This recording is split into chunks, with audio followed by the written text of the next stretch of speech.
For 45 years, since the Hunt brothers were crushed in 1980, the global banking cartel has held a boot on the neck of the silver market. They told you supply was infinite. They told you silver was just an industrial metal. They told you to sell at $30. They told you to sell at $50. But today, Wednesday, December 10th, 2025, at exactly 9:30 a.m. Eastern Standard Time, the banking cartel did something they haven't done in half a century. They surrendered. Look at your screen. Spot silver is trading at $61.75. That is not just a price, that is a crime scene. That is the sound of billions of dollars of naked short positions vaporizing in real time. That is the sound of Bank of America, JP Morgan, and Citigroup realizing that the paper game is finished. The Maginot Line at $60 has fallen, and what lies beyond $60 isn't resistance. It is a graveyard for the banks and a paradise for the patient. The mainstream media is going to call this a squeeze. They are going to call it a bubble. They are going to blame Reddit. They are going to blame India. They might even blame you, but you know the truth. This isn't a bubble. This is a jailbreak. The price of silver is finally doing the one thing it was illegal to do for 4 decades. It is telling the truth. In the next 30 minutes, I'm going to document the autopsy of the greatest short squeeze in human history. I'm going to show you exactly how much money the banks are losing every single time the ticker ticks up 1 cent. I am going to explain the commercial signal failure, the technical event that confirms the manipulators have lost control, and I am going to show you why 61.75 is not the top. It is simply the starting gun for the run to $100 if you held on, if you stacked when they laughed at you, if you bought when the price smashed down. This video is for you. Take a victory lap, because the banks just lost the war. To understand the magnitude of today, you have to understand what $60 represented. In military history, the Maginot Line was a series of fortifications built by France to stop Germany. It was supposed to be impenetrable. For the bullion banks, $60 was their Maginot Line. Why? Because above $60, the math of the derivatives market breaks. You see, the banks don't just sell silver, they sell contracts. The standard COMEX contract is 5,000 ounces. When a bank shorts the market, they are promising to deliver 5,000 ounces at a future date for a set price. For years, whenever silver got close to $30 or $50, the banks would sell millions of these contracts. They would print paper silver out of thin air to flood the market, scare the buyers, and drive the price down. It worked in 2011. It worked in 2021 during the silver squeeze. But this strategy relies on one thing: fear. The Silver Institute reported a deficit of 237.7 million ounces. In 2023, another 140 million ounces. In 2024, the deficit widened again to 215.3 million ounces. And now, as we close the books on 2025, early projections show we have burned through another 200 million ounces. Add that up. Since the start of this decade, we have run a cumulative structural deficit of nearly 800 million ounces. But wait, that's just the reported deficit. That doesn't account for the investment drain, the silver pulled out of ETFs and moved into private storage. When you add the drain from the LBMA vaults, which plummeted 30% from their 2021 peak, when you add the retail stacking frenzy, the real number isn't 800 million, it is over 1.1 billion ounces. Think about what that means. The entire global mining industry produces about 830 million ounces a year. Now that means for the last 5 years, we have been short more than an entire year's worth of global production. Where did the extra silver come from? It came from the ghost inventory. It came from the billions of ounces sitting in London vaults, legacy stockpiles from the 1990s, and government hoards. We have been cannibalizing our savings account to pay our daily bills, and the banking cartel loved it. As long as there was ghost silver to bleed into the market, they could point to the vaults and say, "See? Plenty of metal. No shortage here." But math is undefeated. You cannot run a deficit forever. Eventually, the savings account hits zero. That is what happened this week. That is why we broke $59. The ghost silver is gone. The LBMA float, the metal actually available for lease, is effectively zero. The COMEX registered inventory is down to fumes. Now every new solar panel, every new cruise missile, every new iPhone has to be built with silver that was mined yesterday. There is no buffer. There is no slush fund. And when you have a market with inelastic demand, demand that must be met regardless of price, and you remove the supply buffer, price doesn't adjust linearly, it goes vertical. The 1.1 billion ounces didn't just vanish, they were the anchor holding the balloon down, and the rope just snapped.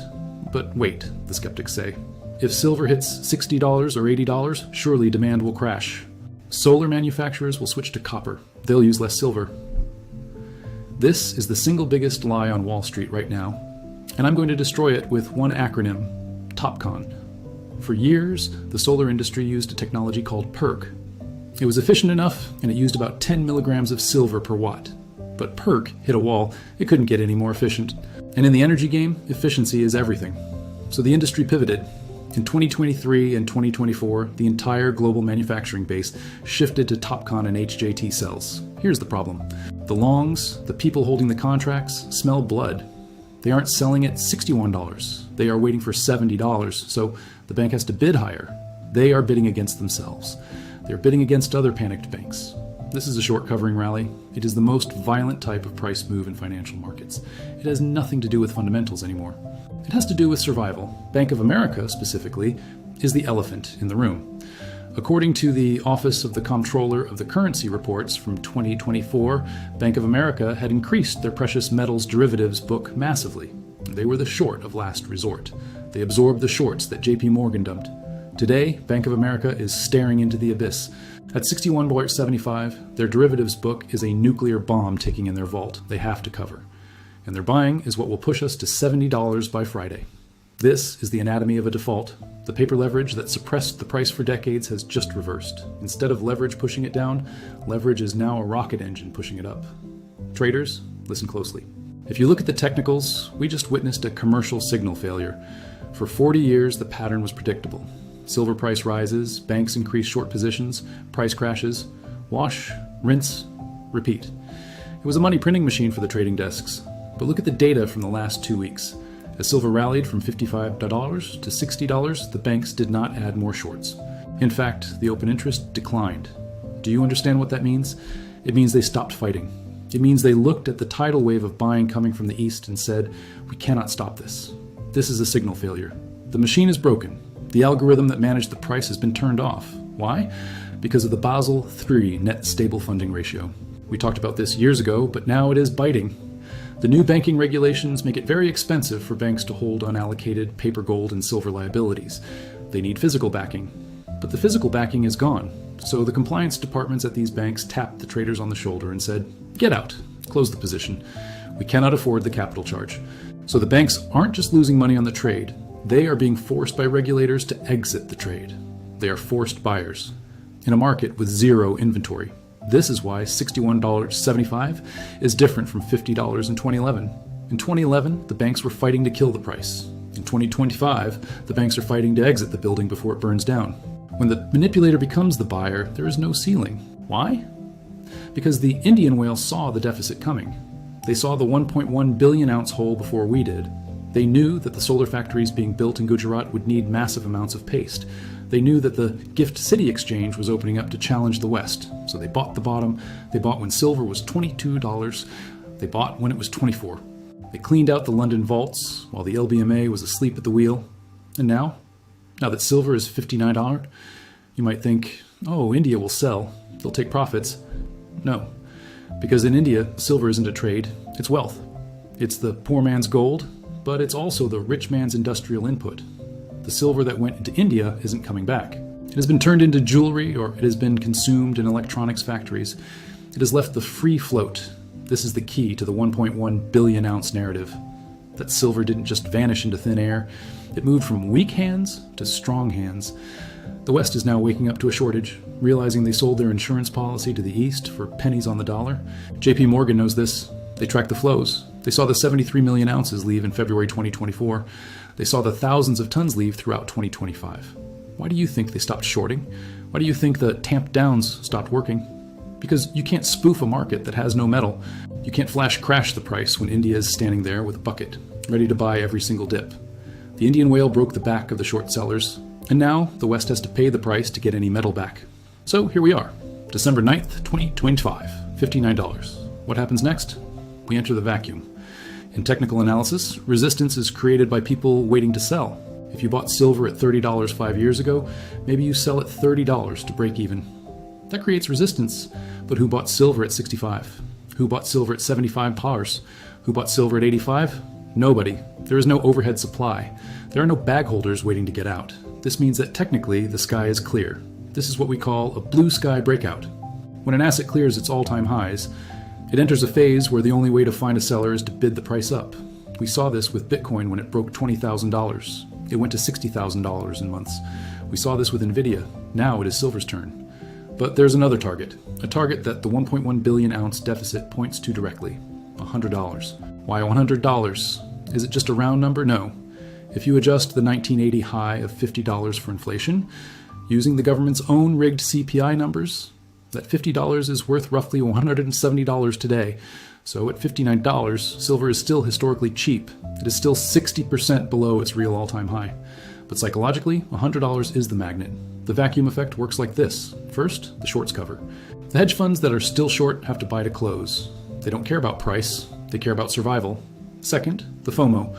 The retail public, who ignored silver at $25, sees $60 on the news. They rush in. Third, the industry panic. This is the big one. When Tesla and Samsung realize the 1.1 billion ounce buffer is gone, they stop buying just in time. They start buying just in case. They hoard. Hoarding creates scarcity. Scarcity creates higher prices. Higher prices create more hoarding. It is a feedback loop from hell for the banks, and a feedback loop from heaven for physical owners. The 1.1 billion ounces that vanished created the conditions for this vacuum. And nature abhors a vacuum. Price will rush in to fill it. I believe we will see a rapid move from $59 to $75 before the end of the year. And $100 is not a 2030 target. It is a 2026 target. The 1.1 billion ounce deficit wasn't an accident. It was a transfer of wealth. It was a transfer from the impatient to the patient, from the paper believers to the physical realists, from the West to the East. For 5 years, the data was screaming. The Silver Institute reports were public. The LBMA vault data was public. The India import numbers were public. Everyone had the chance to see the hole forming. Everyone had the chance to buy silver at $22, at $25, at $30. But they listened to the TV, they listened to the banks. Now, the buffer is gone. The line at $59 is broken, and the vacuum is pulling us higher. If you are watching this and you still hold paper silver, unallocated accounts, SLV, pool allocated, you are standing in a burning building hoping the fire insurance company is solvent. Get the metal, if you can still find it. Because the 1.1 billion ounces that vanished are never coming back. And the next billion ounces, they are going to cost a hell of a lot more than $59. The squeeze isn't coming. The squeeze is here. I'll see you at $100. Subscribe.